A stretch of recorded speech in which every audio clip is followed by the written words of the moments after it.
Jack times के तमाम दर्शकों को जोहार। साथियों, झारखंड जेएसएससी का टीचर का एग्जामिनेशन जो है अभी चल रहा है, जहाँ की 1 to 5 क्लासेस का जो कि मतलब 1 to 5 पीआरटी का जो है एग्ज़ाम चल रहा है। जिन्होंने भी हिंदी रखा था पेपर वन में जिन्होंने भी हिंदी रखा था उनका एग्ज़ाम चल रहा है। तो आज की वीडियो में हम लोग देखेंगे कि आज जो क्वेश्चंस पूछा गया है उसका लेवल देखेंगे और क्या क्या पूछा जा रहा है उसे हम लोग समझेंगे। ठीक है, तो ये बिल्कुल आप लोग ध्यानपूर्वक बने रहिएगा। जिनका भी पेपर होगा, ठीक है, पेपर वन जिनका भी होगा वो लोग बिल्कुल वीडियो में बने रहिएगा। और पेपर टू में भी कैसा क्वेश्चन आ सकता है हिंदी का, उसको भी इसमें हम डिस्कस करेंगे, इसलिए आप लोग वीडियो में जरूर बने रहिएगा। देखिए, अब आपको यहाँ बता दें कि जो पेपर है, ठीक है, ये जो हिंदी का जो पेपर है ये 27 तारीख से शुरू हुआ है पेपर वन का। ठीक है, पेपर वन हिंदी जिन्होंने भी रखा था, और जो दूसरा सब्जेक्ट रखे होंगे उनका भी एग्जाम अभी शेड्यूल नहीं हुआ है। या फिर पेपर टू में भी जिन्होंने हिंदी रखा था उनका 2 और 3 मई को एग्जामिनेशन होगा, और बाकी जो दूसरा सब्जेक्ट रखे होंगे हिंदी के अलावे उनका बाद में एग्जाम होगा। ठीक है, तो ये मैं 1 to 5 की बात कर रहा हूँ। तो 1 to 5 का 27 तारीख का आज का जो पेपर हुआ है इसका मैं कुछ क्वेश्चंस आपसे डिस्कस कर रहा हूँ। देखिए, यहाँ पे जो है 100 क्वेश्चन पूछे गए थे और 100 मार्क्स का पूछा गया था। ठीक है, 100 नंबर का पूछा गया था। नेगेटिव मार्किंग साथियों इसमें नहीं था। ठीक है, इसमें नेगेटिव मार्किंग जो है नहीं था। आगे बात करेंगे कि क्या क्या पूछा गया था। देखिए, यहाँ पे 50 टोटल क्वेश्चन जो है ग्रामर से था। ठीक है, हिंदी ग्रामर से था टोटल 50 क्वेश्चन, और 50 क्वेश्चन जो था आपका गद्य दिया गया था और जो है उस पर बेस्ड क्वेश्चन था, और कविता दिया गया था, उस पर बेस्ड कविता था। बात करेंगे कि क्लास 10th का जो है क्षितिज से क्या क्वेश्चन आया था, जो भाग 2 क्षितिज भाग 2 और कृतिका भाग 2 से क्वेश्चन आया था कि नहीं आया, तो उस पर भी हम लोग डिस्कस करेंगे अभी। ठीक है, तो देखिए यहाँ पे मैं बात करूँ कि 50 क्वेश्चन जो था आपका ग्रामर का, पहले डिस्कस कर देते हैं। तो ग्रामर देखिए, ग्रामर का लेवल बहुत ही शानदार लेवल था। शानदार in the sense hard level था हम कहेंगे। ठीक है, जिन्होंने भी अगर अच्छे से पढ़ाई किया है, जैसे कि मेनली जो फोकस था आज के पेपर में वो था आपका, देखिए, आपका वाच्य से था। वाच्य के भेद, ठीक है, जैसे कि कृति वाच्य, भाव वाच्य, कर्म वाच्य, इस पर जो है क्वेश्चन, बहुत सारे क्वेश्चन मिल जाते हैं। 10 क्वेश्चन, 7 क्वेश्चन, 10 क्वेश्चन ऐसे करके दिया गया है। उसके बाद जो है समास से क्वेश्चन दिया गया है। देखिए, समास से जो है अच्छा खासा क्वेश्चन दिया गया है। इवन की जो बाद में जो ग्रामर के 50 क्वेश्चन के अलावे जो उधर जो आप 50 क्वेश्चन गद्य और पद का जो सॉल्व कीजिएगा उसमें भी ग्रामर के रूप में घुसाया गया था। कुछ क्वेश्चन समास वगैरह से क्वेश्चन दे दिया गया था। फिर विलोम शब्द दिया गया था, अनेक अर्थी जो होता है आपका पर्यायवाची शब्द दिया गया था। ठीक है, वो सब क्वेश्चन उसमें भी दिया गया था। गद्य पद का जो 50 क्वेश्चन है उसमें भी डाल दिया गया था। ठीक है, तो समास के कुछ क्वेश्चन आपको बता देते हैं जो पूछा गया था। देखिए, चंद्रमौली, ठीक है, पहला क्वेश्चन जो समास में पूछा गया था वो चंद्रमौली में कौन सा समास होगा ये आपको बताना था। ठीक है, उस पर फिर नवरत्न में क्या कौन सा समास होगा वो बताना था। फिर सतसई, ठीक है, सतसई में कौन सा समास है ये पूछा गया था। तीसरा क्वेश्चन। ठीक है, उस पर फिर जो है सुपुत्र में कौन सा समास होगा ये चौथा। उसके बाद नीलांबर इसमें कौन सा समास होगा ये पूछा गया था। उसके बाद देश विदेश, ठीक है, देश विदेश में कौन सा समास होगा ये पूछा गया था। तो कुल मिलाकर के हम लोग बात करें तो 1 2 3 4 5 6 क्वेश्चन समास से दिया गया था, मान के रखिए। ठीक है, टोटल 6 क्वेश्चन जो आया था हमने बता दिया आपको। ठीक है, 6 क्वेश्चन। उसके बाद यहाँ पे जो क्वेश्चन दिया गया था ग्रामर में वो आपका जो एक लाइन दिया रहता है और उसके बदले एक वर्ड, जैसे कि एक क्वेश्चन जैसे कि आपको बताएं कि जो उपकार ना मानता हो उसे क्या कहते हैं, तो कृतज्ञ जो कहते हैं। ठीक है, कृतज्ञ, तो वो तो मतलब वो कि एक लाइन के बदले एक वर्ड जो हम लोग कहते हैं वो सब क्वेश्चन दिया गया था। उसके बाद फिर देखिए संधि से भी क्वेश्चन था। ठीक है, जैसे नयन, ठीक है, नयन का संधि पूछा गया था कि नयन में कौन सा संधि है। ठीक है, उसके बाद पर्यायवाची शब्द तो आपको हमने बता दिया। विलोम अर्थी शब्द मतलब विलोम भी पूछा गया था। पैराग्राफ जो दिया गया था आगे के 50 क्वेश्चन सॉल्व करने के लिए, कविता जो दिया गया था उसमें भी जो है विलोम शब्द पूछा जा रहा था। विलोम, और उसमें भी जो है पर्यायवाची शब्द पूछा गया था।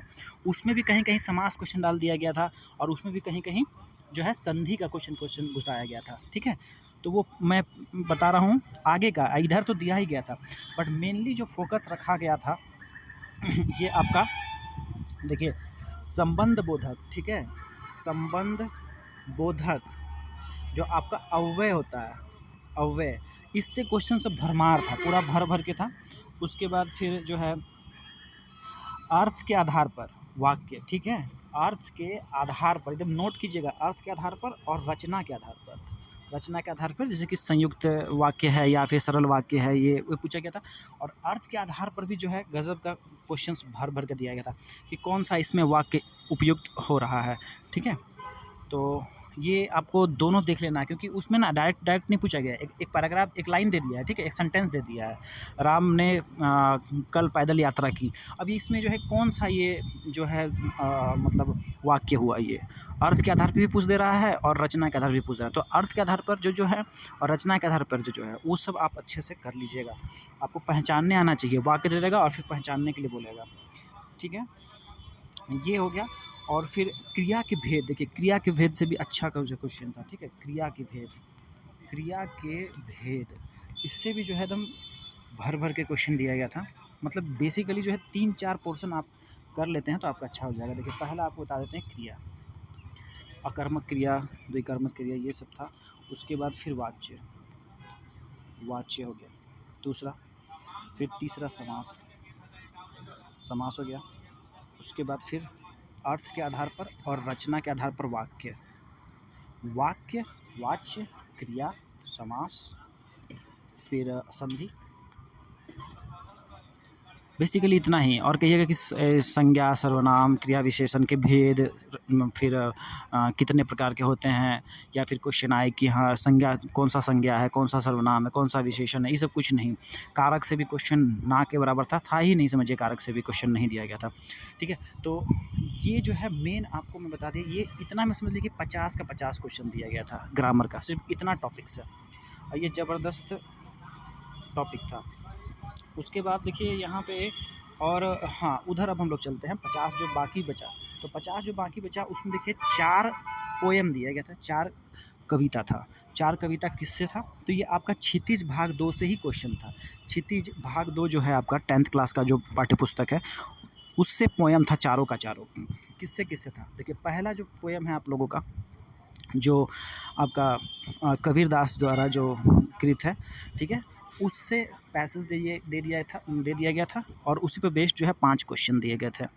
बट उसमें भी सारा नहीं, आपको जो है अगर पढ़ के जाइएगा, तो नहीं भी पढ़ के जाइएगा तो कम से कम 3 ठो बना लीजिएगा, ऐसा है, क्योंकि उसमें जो है ग्रामर भी घुसा रहा था, इस वजह से। उसके बाद फिर दूसरा जो आपका परशुराम वाला जो राम लक्ष्मण परशुराम वाला जो आपका ये है तुलसीदास का, ठीक है, तुलसीदास।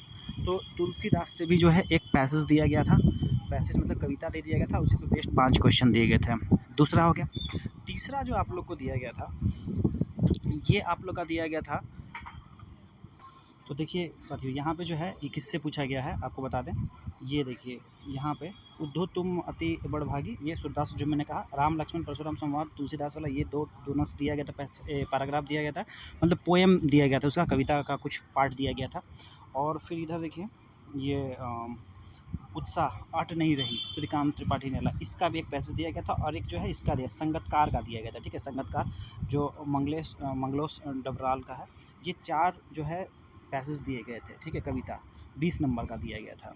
और अगर आप इसको पढ़ के नहीं भी जाते हैं तो 20 नंबर में इतना ज़रूर है कि आप कम से कम नहीं तो 7 नंबर ले आइएगा, 6 से 7 नंबर ज़रूर ले आइएगा, ठीक है। इस तरह का क्वेश्चन था।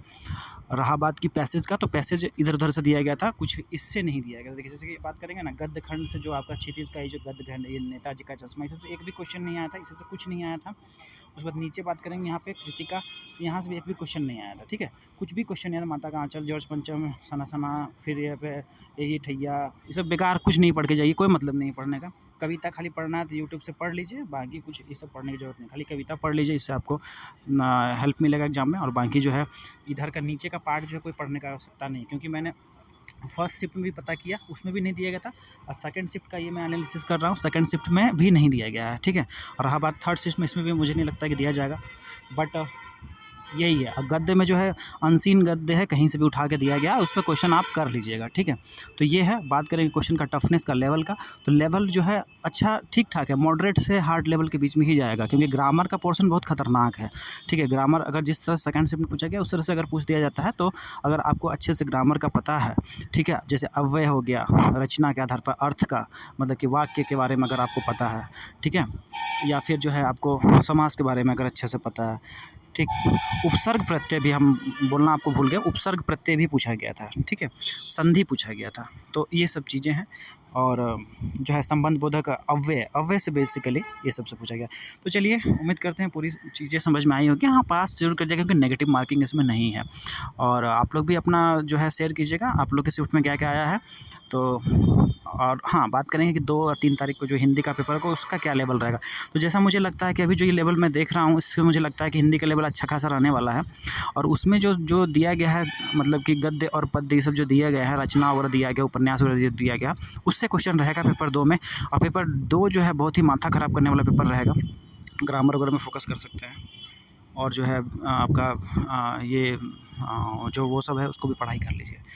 तो चलिए, आज के वीडियो में इतना ही, मिलते हैं आपसे अगले वीडियो तक। Thank you so much, have a nice day.